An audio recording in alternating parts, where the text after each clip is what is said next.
Alejandro, ¿cómo eras? ¿Qué nos puedes decir acerca de quién eras tú antes de la detención? Pues antes era como un estudiante común y cualquiera, estudiaba economía en la UNAM y sociología en la UAM, Xochimilco. Pues prácticamente la vida se me pasaba en las dos carreras, eran carreras simultáneas. Por la mañana estudiaba economía, por la tarde sociología y el resto de la noche pues era leer y escribir, ¿no? Pues prácticamente esa era como mi vida antes del momento de la cárcel.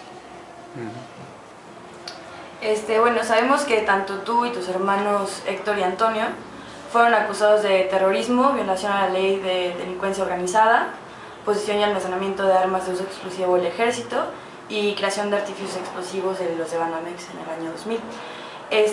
¿Cómo afectaron estas acusaciones personal y socialmente a sus personas? Bueno, hubo todo un proceso de estigmatización, ¿no? Prácticamente salimos en la tele durante un mes, ¿no? Diciendo que éramos terroristas, diciendo que éramos, pues, toda la parte del terrorismo, que no respetábamos la ley, que había que instaurar el Estado de Derecho. Entonces, durante un mes, a nivel mediático, periódicos y televisión, pues nos sacan con las fotos de ya presentados como pues, culpables prácticamente. Entonces, pues hay una estigmatización hacia la familia, hacia los que estábamos en la cárcel, y todo el proceso también es un estigma que no se quita hasta la fecha, ¿no? Entonces, y por ese estigma, algunas ONGs grandes, por ejemplo, no quisieron tomar el caso, nos cerraban la puerta a mis hermanos, entonces fue difícil también encontrar como una ONG que se hiciera cargo del caso. Okay. Sabemos también que fuiste torturado antes y después de la detención. ¿Cómo y qué efectos tuvo eso en tu persona? No, digamos que entre la clasificación general fui sometido a malos tratos, que no llegaron a tortura porque yo llego más tarde al domicilio donde tienen a mis hermanos. Entonces a mí lo que me ponen son posturas o posiciones de cansancio físico, las rodillas flexionadas, ¿no? Los brazos hacia arriba y pues golpes en las pantorrillas, atrás de la rodilla y diciéndome que si me caía pues me iban a pegar, me iban a violar, ¿no? Entonces toda esa parte me toca esa parte, ¿no? En el antes. Después de la detención, digamos, pues lo que se puede decir es tortura sensitiva o psicológica, que es a lo que te someten las cárceles de alta seguridad. Entonces la luz prendida todo el tiempo, en la noche revisiones, que no te dejen dormir, ¿no? Estar encerrado casi 24 horas al día, no puedes hablar, si estás sentado pasa un guardia y dice párate, si estás parado pasa un guardia porque haces ejercicio. Entonces siempre el acoso permanente de los oficiales, ¿no? Que es un tipo de tortura sensitiva, ¿no? Entonces un poco es como el antes y durante la cárcel, ¿no? Y ya el después, pues toda la parte de amenazas de muerte, ¿no? Persecución, ¿no? Por civiles, ¿no? Entonces toda esa parte pues también tiene sus impactos, ¿no? De hecho han continuado los hostigamientos hasta hace poco. Sí, el comité digamos que tiene 11 amenazas de muerte, ¿no? Y diferentes tipos de hostigamiento, ¿no? Ya sea hasta por nivel celular, de telefonía celular, o hasta seguimiento de personas que nos siguen, nos toman fotos, nos toman videos, ¿no? Entonces toda esa parte pues continúa, ¿no? Sí. Bueno, fuiste presa de conciencia durante 4 años. ¿Cómo fue cuando saliste de la cárcel y tu continua lucha en el comité? Bueno, ya un poco nos dijiste. Y aparte también, ¿cómo fue que tú salieras antes que tus hermanos? Bueno, prácticamente lo que aduce el Estado o el sistema de justicia es que había una prueba que hace que como yo no vivía en la casa de mis hermanos, no se me podía acusar de todo lo que habían supuestamente encontrado en casa de mis hermanos. Entonces esa prueba se mete desde el inicio del caso, pero es hasta el amparo directo, o sea 3 años y medio después, que pues el juez se da cuenta que hay esa prueba, entonces hay que liberarlo. Pero lo que nosotros creemos siempre es que fue más bien una respuesta política del Estado. Había mucha presión de una comunidad pues pequeña pero consistente de derechos humanos a nivel nacional e internacional, porque yo era muy joven, tenía 19 años cuando entré a la cárcel, estudiaba 2 carreras, entonces como que se le hacía un poco ilógico a la gente que una persona así hubiera hecho algo de lo que decía el Estado, ¿no? Entonces pues también se da esa salida y tiene sus consecuencias también porque es como una olla de presión. Entonces tiene la presión a reventar el Estado, me saca a mí, entonces como si a la olla se le disminuye la presión. Entonces es más difícil remontar la lucha por los otros 2 hermanos que quedaron presos. Y bueno, ¿cómo crees que fue la lucha para los familiares, bueno, en general, cómo es la lucha para los familiares de presos políticos, de conciencia o desaparecidos forzosamente? Y en tu caso, ¿cómo fue para Francisco y Emilia hacer eso, fundadores del comité? Pues la lucha en general por la libertad de los presos es muy difícil, ¿no? Porque por lo regular siempre agarran a personas que pues están luchando por su derecho, pero que no tienen el conocimiento preciso de lo jurídico, de qué implica un orden de aprehensión, qué implica un amparo, ¿no? Entonces hay un abuso de autoridad, ¿no? Hay una violación de derechos humanos al debido proceso, no cumplen con todas las normas del debido proceso, los obligan a declarar, no les ponen un abogado, ¿no? Y al familiar pues de la misma manera, ¿no? Lo tratan como si fuera nadie, no lo dejan entrar a la audiencia, la dificultad de conseguir un abogado, lo que cobra un abogado, ¿no? Entonces realmente para los familiares pues sí es muy difícil esa parte. La ventaja de mis hermanos es que, bueno, cuando pasa todo este fenómeno de la detención, pues no se encuentran solos porque muchos de los amigos de la universidad, tanto míos como de Héctor, como de Antonio, pues se juntan y dicen, bueno, pues hagamos algo por nuestros amigos. Entonces forman lo que primero se llamó el Comité Pro Liberación, Hermanos Cerezo, Pablo Alvarado y Alicia Max, que eran otros dos coacusados, ¿no? Entonces como que no se da esa soledad, entonces hay como un poco más de acompañamiento, aunque el Estado empieza a amenazarlos y todo luego, pero ahí afortunadamente hubo un acompañamiento de Brigadas Internacionales de Paz, que es una organización internacional que nos brinda acompañamiento físico que permite disminuir el riesgo. Alejandro, hablando un poco como de la historia reciente de México en materia de desapariciones forzadas, ¿no? Como la Guerra Sucia, ese es un tema que hemos visto mucho en clase, porque precisamente ahí se puede un poco ver cuáles han sido los efectos psicosociales. En tu opinión, ¿por qué es importante para las personas el derecho a la verdad y el derecho a la memoria? Bueno, si no hay un esclarecimiento de los acontecimientos, de lo que sucedió, quién cometió la violación de derechos humanos, quién la sufrió, qué daño sufrió, si no hay todo ese proceso de la verdad, del reconocimiento, de esclarecimiento de los acontecimientos, pues no puede haber ningún tipo de justicia. Entonces, ni siquiera puede haber memoria. Entonces el derecho a la verdad, que además es un derecho que recientemente se instauró oficialmente de la ONU el año pasado, pues implica eso, saber qué sucedió. Y sobre todo otra pregunta, ¿quiénes son los beneficiarios de los crímenes? Porque no necesariamente el paramilitar o la persona que asesina, ejecuta o desaparece a la persona es el quien se beneficia directamente, ¿no? En otros casos es el Estado o las transnacionales o caciques locales, ¿no? Entonces es importantísimo la lucha por la verdad, que es como una triada, ¿no? La verdad, la justicia. No puede haber justicia si no hay verdad, y justicia tampoco, y viceversa, ¿no? Y la otra, la reparación integral del daño, ¿no? Que es como lo más importante, y hay una última parte que es garantías de no repetición.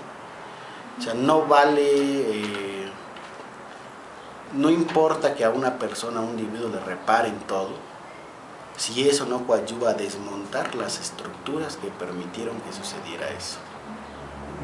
Entonces un poco en ese sentido pues es muy importante la memoria y la verdad. Ok. Y ¿cómo, acerca de lo que dices, qué efectos crees que tienen las personas el hecho de acceder a la verdad y a la memoria y a la justicia? Bueno, tiene un efecto, puede tener varios efectos, ¿no? Depende de la persona, ¿no? Y depende del caso, ¿no? Pero en general podríamos decir o atrevernos a decir que la persona, al encontrar la justicia, si es que la encuentra, la verdad, pues hay una satisfacción, ¿no? Personal, social y política de haber conseguido un logro porque un país sea menos impune, porque haya alcanzado justicia y porque muchas veces esos casos sientan precedentes para otros casos. Pero depende mucho de la visión de la persona, porque hay personas que pueden resolver su caso individual, su familiar, pero seguir luchando por otros casos, ¿no? Entonces eso les permite un enriquecimiento como individuos y pues parte de la creación de un Estado democrático. Y por el otro lado, ¿qué efectos crees que tiene el que no se pueda acceder a la verdad, a la memoria y a la justicia? No, pues toda la parte, pues la impotencia, el enojo, ¿no? La depresión, incluso en casos extremos trastornos graves, ¿no? pues el silenciamiento, la ruptura del tejido social colectivo, o sea, todo lo que viene en sus manuales que les pone a leer su profesora, Emanuel Beristain, ¿no? Carlos Beristain. Entonces, aparte de la ruptura, ¿no? Todos esos aspectos que se dan, ¿no? En el sentido, y que cada uno tiene sus efectos también específicos, ¿no? Lo mismo el familiar desaparecido forzado, al familiar del ejecutado, ¿no? Al familiar del preso, ¿no? Claro. A los desplazados internos que hay en México ya. Entonces cada uno tiene su... O sea, no, es difícil generalizar, aunque se puede.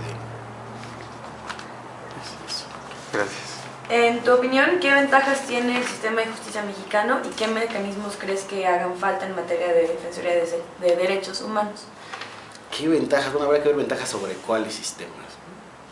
México, dicen los relatores de la ONU, que es un país donde hay muchas leyes, hay muchas instituciones de derechos humanos. El único problema es que ninguna funciona, o casi ninguna funciona.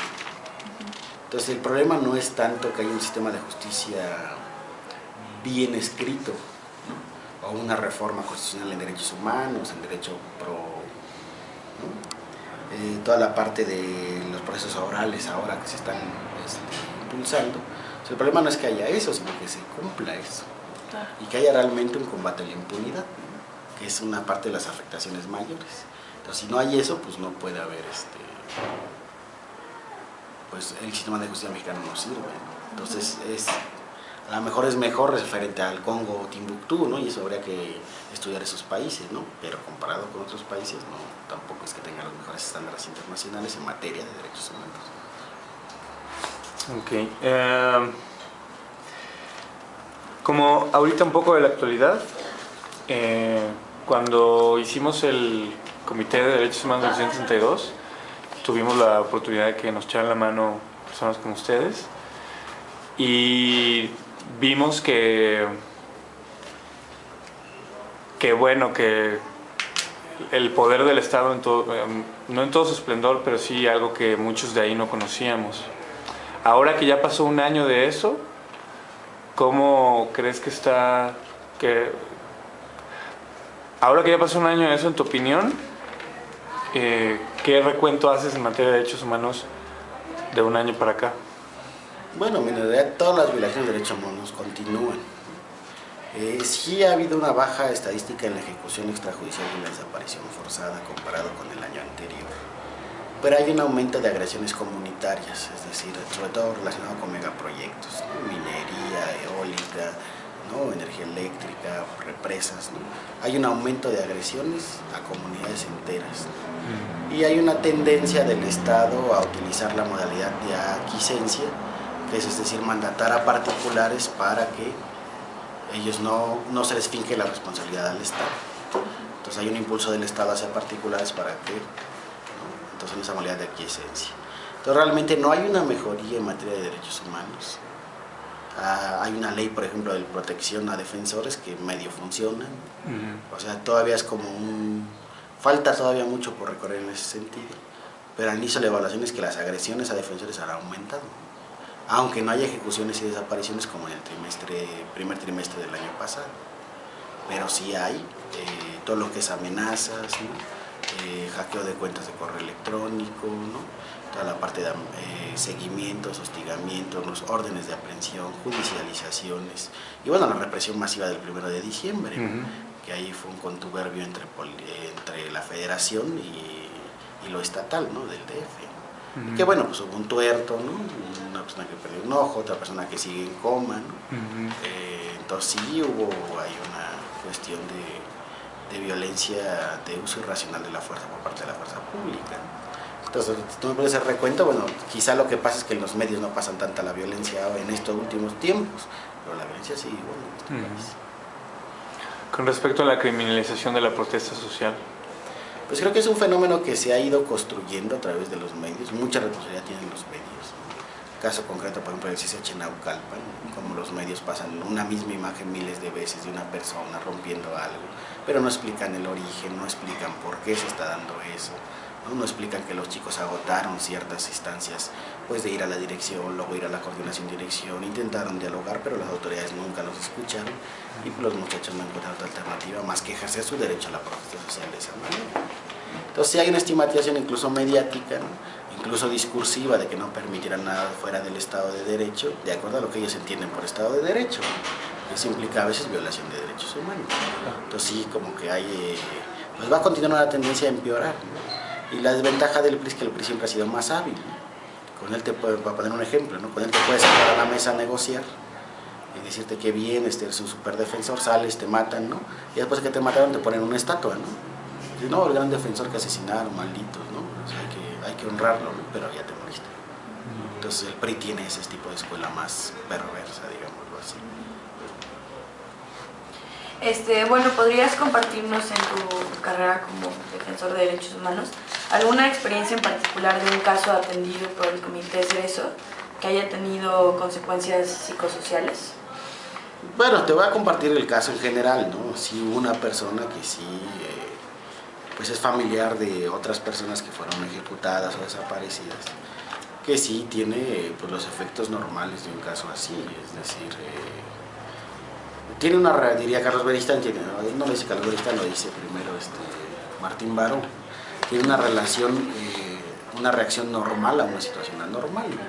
Entonces la situación normal pues es que no pueda dormir bien, ¿no? Que tenga ciertos rasgos de depresión, aunque no sea propiamente una depresión, ¿no? Que pues tenga toda la parte de ser lábil, ¿no? Llore en cualquier parte, al testimonio, ¿no? Que se inhabiliten ciertas cosas para ciertas actividades, que tenga enojo, que tenga coraje, ¿no? Que no entienda a veces por qué pasaron las cosas. Entonces sí hemos atendido casos así, ¿no? Entonces de hecho ahorita estamos en el esfuerzo de configurar como un área psicosocial. Oye, y bueno, ya por último, en tu caso, ¿qué estrategias has podido identificar y venir usando para afrontar todos los contenidos de dolor, injusticia, impotencia, frustración que puedan venir, digamos, con el paquete, ¿no? Con el trabajo de la Defensoría de los Derechos Humanos? Esta pregunta un poco en el sentido de conocer, bueno, tu experiencia primero, pero también que nos pueda servir como a los que estamos ahorita en la carrera. ¿Qué tipo de estrategias pues, recomendarías, digamos? Lo primero es que tengan claridad qué quieren. La claridad que quieres, cómo lo quieres, ¿no? Entonces, si quieres luchar por algo, pues la claridad, ¿no? Precisa. Entonces, si no tienes esa claridad, pues obviamente te va a mover el piso cada evento que pase, ¿no? Entonces te vas a entrar en la duda existencial. ¿Realmente es lo que quiero? ¿No? Pero si tienes claridad qué es lo que quieres, pues vas a luchar por eso, ¿no? Y aparte, bueno, ya ves la otra parte, ¿no? Pues también tener mecanismos de desestrés sanos, ¿no? Tener una colectividad fuerte que te soporte, ¿no? O sea, vienen ya otras cosas más complejas, ¿no? Tener el soporte social para resistir toda esa parte, ¿no? Y tener una gran capacidad de la frustración, ¿no? Porque lo que nos pasa a los jóvenes es que cualquier cosa y pum, se frustran, ¿no? Entonces ya ven el 132, ¿no? Que es el 132 ahora, ¿no? Después de ser una ola gigante, ¿no? Ahora es como una gotita por ahí. Entonces, pues esa parte, ¿no? Tener tu comunidad de respaldo